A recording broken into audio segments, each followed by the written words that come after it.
जय श्री कृष्णा दोस्तों, स्वागत है आप सभी का फिर से हमारी एक नई वीडियो में।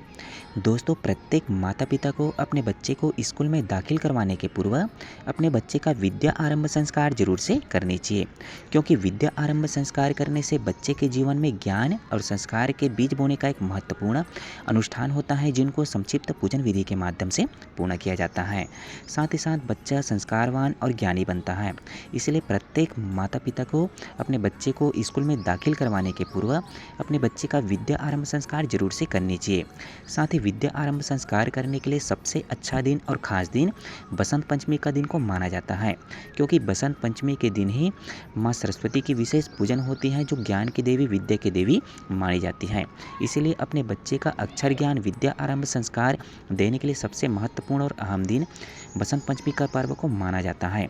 इसीलिए यदि आपका बच्चा 3.5 साल से लेकर के 5 साल का हो गया है तो ज़रूर से आप अपने बच्चे का विद्या आरंभ संस्कार बसंत पंचमी के दिन जरूर से करें, क्योंकि 23 जनवरी 2026 को बसंत पंचमी का पर्व मनाया जाने वाला है, जिसमें माँ सरस्वती की विशेष पूजन होती है। तो उसी दिन आप जरूर से अपने बच्चे का विद्या आरंभ संस्कार करें, या तो आप पंडित के माध्यम से अपने बच्चे का विद्या आरंभ संस्कार करवा सकते हैं। तो दोस्तों, आपको हम बहुत ही सरल और संक्षिप्त पूजन विधि बताने वाले हैं, जिनके माध्यम से आप अपने बच्चे का खुद से ही आप अक्षर ज्ञान विद्या आरंभ संस्कार अपने घर पे पूरे परिवार के साथ मिलकर के आप कर पाएंगे। साथ ही विद्या आरंभ संस्कार करने के लिए आप कुछ सामग्रियां आपको लगने वाली हैं, जिनको आपको बसंत पंचमी के दिन के पूर्व ही आपको पहले से ही जुटा करके रखनी होगी, ताकि आप बसंत पंचमी के दिन अपने बच्चे का विधि पूर्वक आप बसंत पंचमी के दिन माँ सरस्वती की पूजन के माध्यम से, भगवान गणेश की पूजन के माध्यम से आप अपने बच्चे का विद्या आरंभ संस्कार, अक्षर ज्ञान का संस्कार आप पूर्ण कर सके। तो उनके पूर्व सबसे पहले ये तैयारियां आपको करनी होगी, जैसे भगवान गणेश और माँ सरस्वती की आपको प्रतिमा लगेगी। साथ ही आसन में बिछाने के लिए आपको पीला कपड़ा लगेगा। साथ ही मौली धागा, कापी पेन या पट्टी पेंसिल, रोली, गुलाल, पीला चावल, फूल, साथ ही कलश, नारियल और शुद्ध जल, साथ ही प्रसाद। साथ ही अपने बच्चे के लिए नया कपड़ा आप व्यवस्था कर लेंगे, यदि आपके पास होगा तो आपको हम बहुत ही सरल और संक्षिप्त पूजन विधि बताने वाले हैं, जिनको आप बहुत ही कम समय में अपने बच्चे का विद्या आरंभ संस्कार कर पाएंगे। साथ ही संस्कार शुरू करने के पूर्व ये सामग्रियाँ आपको पहले से ही आपको एकत्र करके रखनी होगी। तो दोस्तों, बसंत पंचमी के दिन अपने बच्चे का विद्या आरंभ संस्कार करने के लिए आप कुछ तैयारियाँ आपको घर में करनी होगी, जैसे अब भगवान गणेश, माँ सरस्वती की प्रतिमा आप एक आसन में पीला कपड़ा बिछा करके आप बढ़िया से आसन को आप फूल से सजा देंगे। उसमें आप गणेश भगवान और माँ सरस्वती की प्रतिमा को स्थापित करेंगे। साथ ही आप कलश स्थापन के लिए कलश में आप थोड़ी मात्रा में जल, उसके अंदर थोड़ी सी पीला चावल आप उसमें डाल देंगे। उसके साथ ही साथ आप हल्दी और दूबी भी उसमें डाल देंगे। उसके बाद आप श्रीफल और आम पत्ता के माध्यम से कलश को आप सुसज्जित कर लेंगे। साथ ही कलश में आप उसके कंठ में आप कलावा जरूर से उसमें बांध लेंगे।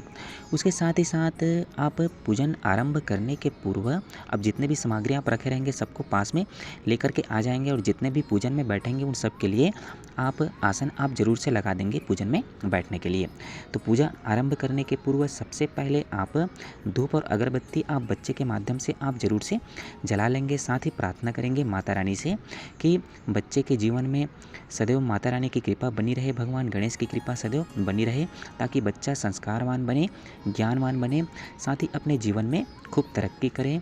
ऐसी प्रार्थना करते हुए आपको अपना पूजन शुरू करनी है। तो पूजन शुरू करने के पूर्व सबसे पहले आप जल का सिंचन कर लेंगे, पवित्रीकरण कर लेंगे। पवित्रीकरण करने के बाद आपके पास चंदन रोली होगा, तो माँ सरस्वती, भगवान गणेश, साथ ही साथ कलश भगवान में आप चंदन लगा देंगे। साथ ही साथ घर में जितने भी सदस्य बैठे हैं उन सब के मस्तक में भी आप चंदन लगा देंगे। उसके साथ ही साथ बच्चे के जो मस्तक है उनमें भी आप चंदन लगा देंगे। साथ ही ध्यान रखेंगे कि जितने भी पूजन विधि हैं उन सबको बच्चे के माध्यम से आपको करनी है। उसके बाद आप भगवान कलश का भी आप पूजन कर लेंगे। तो भगवान कलश के पूजन के लिए भी आप हाथ में पीला चावल लेकर के आप उनके पूजन कर लेंगे।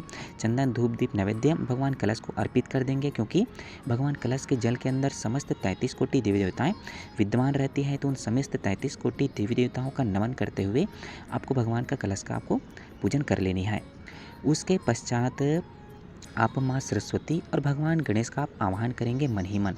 आह्वान करेंगे, प्रार्थना कर लेंगे भगवान गणेश से कि भगवान विवेक के देवता, सद्बुद्धि के देवता, ज्ञान के देवता भगवान गणेश के आशीर्वाद सदैव बच्चे पे बनी रहे।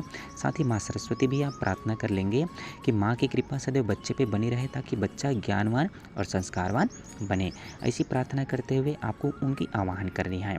साथ ही आप ध्यान रखेंगे, यदि आप प्रत्येक कार्यों को गायत्री मंत्र के माध्यम से कर लेंगे तो ज़्यादा अच्छा है, क्योंकि गायत्री मंत्र सभी मंत्रों की जननी है। सभी मंत्रों का जन्म गायत्री मंत्र के माध्यम से हुआ है, तो प्रत्येक पूजन विधि आप गायत्री मंत्र के माध्यम से कर सकते हैं। साथ ही साथ आप भगवान गणेश और माँ सरस्वती को आप धूप दीप नैवेद्य आप अर्पित कर लेंगे। उसके बाद प्रार्थना कर लेंगे। साथ ही ध्यान रखेंगे, प्रत्येक कार्य को आपको बच्चे के माध्यम से करवाते जाना है।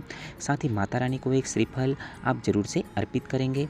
उसके साथ ही साथ आप दक्षिणा स्वरूप माता रानी को अपने द्वारा कमाए हुए कुछ अंश बच्चे के माध्यम से आपको जरूर से अर्पित करवानी है।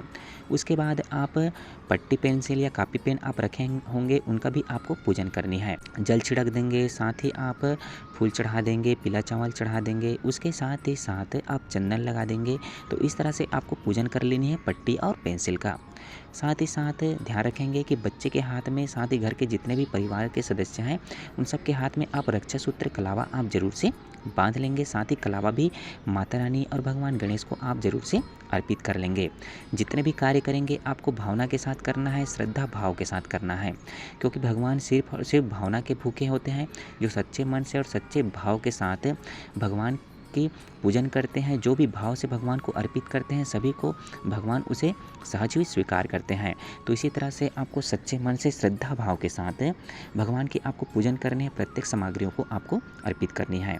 पट्टी पेंसिल का पूजन करने के बाद बच्चे को प्रणाम कराएंगे, पट्टी और पेंसिल का। उसके बाद आप पट्टी पेंसिल को माता पिता अपने हाथ में रख लेंगे।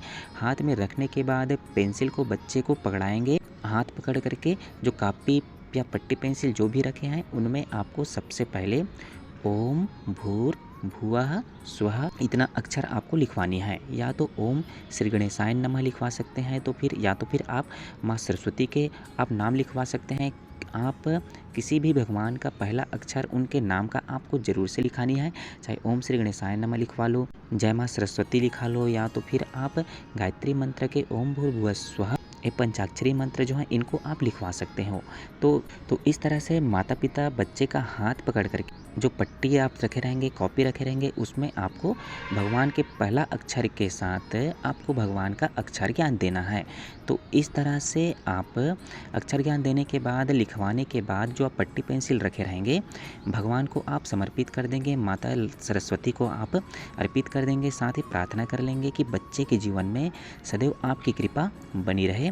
ऐसी प्रार्थना करते हुए आप पट्टी पेंसिल माता रानी को अर्पित करेंगे। उसके बाद माँ सरस्वती भगवान गणेश की आप संक्षिप्त खड़े होकर के आरती कर लेंगे। आरती करने के बाद सबको, जितने भी घर के सदस्य हैं, सबको प्रसाद वितरण कर देंगे। प्रसाद वितरण करने के बाद अंत में आप क्षमा प्रार्थना जरूर से कर लेंगे कि भूल चूक त्रुटि पूजन में यदि रह गई हो तो उनके लिए हमें क्षमा करना। ऐसी प्रार्थना, ऐसी भाव करते हुए आप क्षमा प्रार्थना करते हुए आप अपने पूजन को बहुत ही सरल और संक्षिप्त पूजन विधि के माध्यम से आप संपन्न कर पाएंगे। तो दोस्तों, ज़रूर से आप बसंत पंचमी के दिन अपने बच्चे का विद्या आरंभ संस्कार जरूर से करें, ताकि आपका बच्चा को अक्षर ज्ञान के साथ संस्कारवान बने, ज्ञानवान बने। साथ ही माँ सरस्वती और भगवान गणेश की कृपा सदैव बच्चे पर बनी रहे। इस भाव के साथ आप विद्या आरंभ संस्कार अपने घर पे इस सरल और संक्षिप्त पूजन विधि के माध्यम से आप बहुत ही आसानी से कर पाएंगे। तो दोस्तों, हमारी वीडियो आपको अच्छी लगी हो तो वीडियो को लाइक करके चैनल को सब्सक्राइब कर बेल आइकन की घंटी को आप जरूर से दबा दें, ताकि प्रत्येक नई नई धार्मिक आध्यात्मिक वीडियो आपको लगातार मिलती रहे। तो मिलते हैं दोस्तों अगले वीडियो में कोई नई जानकारी के साथ। तब तक के लिए जय श्री कृष्णा, राधे राधे दोस्तों।